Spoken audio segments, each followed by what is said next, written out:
film opens with an establishing long shot. The ancient jungle appears in its primal, brutal, and indifferent beauty, amidst the threatening deep green background of moss and dense canopy. The protagonist appears like a discordant yet proud musical note. The most valuable point in costume design in this first chapter is the white shorts. In the cinematic language of survival films, white is the color of martyrdom because it cannot hide stains. The character's choice of white to enter the muddy terrain is a powerful visual manifesto. She is not here to struggle for survival in a brutal way. She is here to impose civilized beauty upon the chaos of nature. We follow her on a silent journey. The bright yellow bag on her back acts as a vanishing point, attracting all gazes. A warning of the industrial world amidst organic nature. The stick in her hand is not just a tool, it is a conduit, a safety boundary helping her connect with the ground without directly touching the roughness of gravel and stone. Her face is cold, her gaze straight ahead. There is none of the fear usually seen in a lost person. This is the gait of a conqueror, or someone fleeing noise to find their ego. Thank you for watching. The sound of running water grows louder, acting as diegetic sound guiding the way, promising a liberation waiting ahead. This chapter represents the social self. She still carries all layers of armor, clothes, shoes, bag. She remains a part of the human world trying to intrude into the jungle sanctuary. Upon reaching the Emerald Pool, the heart of the forest, the film's rhythm shifts from dynamic to static. Here, an important ritual takes place. The cleansing ritual. The girl begins to shed her attire. The director handles this sequence with absolute subtlety. No rushing, no vulgarity. Layers of fabric fall like the burdens of urban life being removed. When the outer layer vanishes, a leopard print bikini is revealed.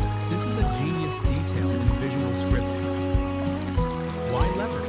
Amidst the old jungle, she wants to become a creature of nature, a seductive and dangerous predator. Even though in reality, she is a fragile being. That pattern is the human desire to integrate into the wild. The moment she steps into the water is a highly cinematic sequence. The contact between warm skin and cold water creates a clear physical reaction on the character's body. She shivers slightly, inhaling deeply.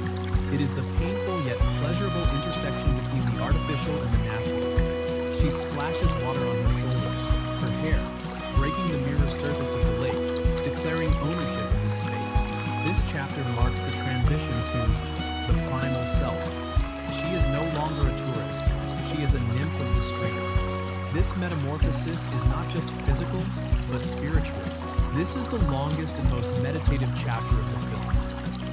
Time seems to stand still. No incidents, no dramatic climax, only existence.